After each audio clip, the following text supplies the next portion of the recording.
Hi, and welcome to day 16 of the social media and sales funnel training, soulful training.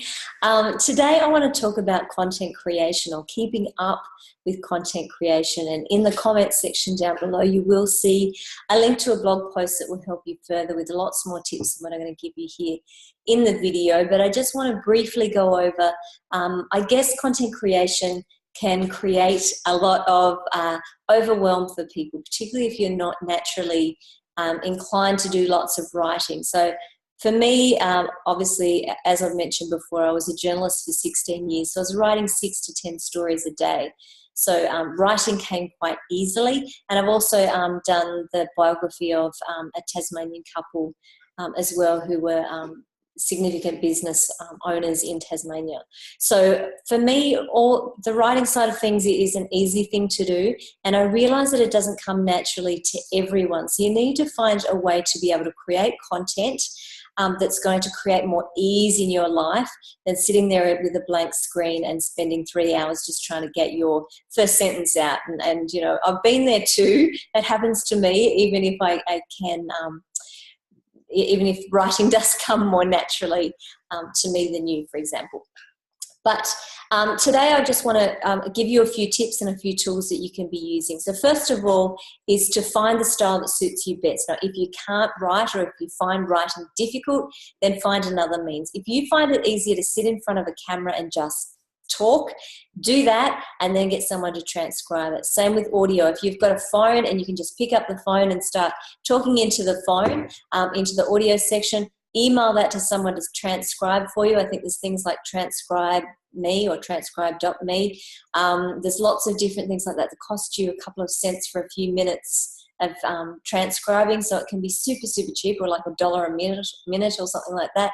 When you're doing a blog post and it might be 3 minutes, $3 to get someone else to do the work for you is good value. So even if you do have to go through and change some things afterwards, if there's you wanted to say something different, then it's much easier to do it that way for those of you who don't find writing easier.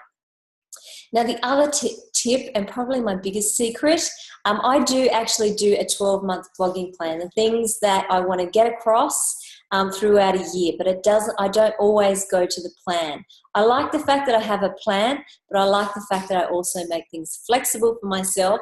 So what happens is, one of the terms that I've stolen from Joe Vitale, that he talks about inspired marketing. And what that means is that you get a burst of inspiration and you just run with it. So you're sitting there, a great idea pops into your head and you think that would make an awesome blog post, so you just start writing. So what's happened for me, and I talk about it in the blog post that I've got in the comments section, but I can decide that, I've got a great idea, and I'll just write down some notes on the computer and start typing a few notes on the computer of the idea that I have that I want to come back and write later. Sometimes the idea is so vivid in my mind, and I know the words and the things that I want to get across, that I just keep typing. And so this has happened quite a few times with newsletters. I sit down to write a newsletter and I've got a great idea for a newsletter, and the next thing I've written 2,000 words, and that just can't go into a newsletter. So it becomes a blog post, and then I can share the link to the blog post in my newsletter.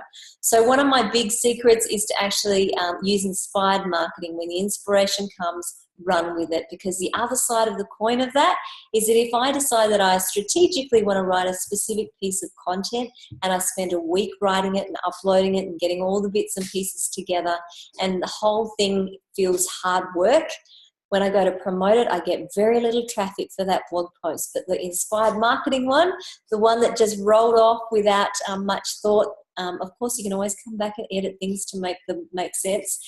They're the ones that get the most amount of traffic.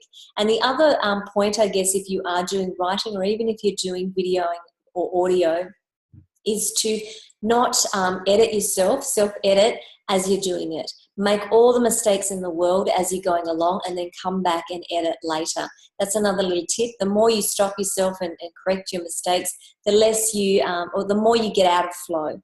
And so you lose that inspiration that you had in the first place that was so strong. So just keep writing, write unedited, and then come back and edit later. they're my tips. My last tip as far as content creation is not to create a new piece of content for every single platform that you have. You're creating a lot of work for yourself, and that is where overwhelm comes in. So for me, I'll write a blog post, the inspired blog post, and I will take snippets of that blog post and I'll share it on different platforms. I might write the status a little bit differently from Twitter to Facebook, for example, because I've got more space on Facebook, whereas Twitter I might be using hashtags. Hashtags don't work so well on Facebook. So I can look at those particular strategies to be able to know what I'm doing as far as the actual writing of the content or of the statuses across different platforms. But the content is the same. So I still have the same message linking to the same post or whatever the promotion happens to be. So creating one piece of content and then leveraging it across multiple different platforms. Same with your blog post. Maybe your newsletter. Maybe your newsletter is the first couple of paragraphs of your blog post and then you link to the rest of the blog post from your newsletter. Make it easy for yourself. The reality is that not everyone follows you on every single platform, and even if they do, considering how noisy the online space is these days, they won't necessarily see every single piece of content anyway. So it's really important to be able to get the most mileage out of that one piece of content. So that's my content creation and keeping up with content tips. Again, check underneath the video in the comments section. There is a link there for you to have a look at my entire content creation process, how I make it easy for myself, and also a bit of a behind the scenes of creating that piece of content in the first place. So I hope this was really helpful for you today, taking away the overwhelm when it comes to creating content. But as we know, content creation is great for marketing our business and educating, informing and entertaining our audience as well, so that we can build that know, like and trust. So that's it for today. I'll be back again with some more tips in the next video.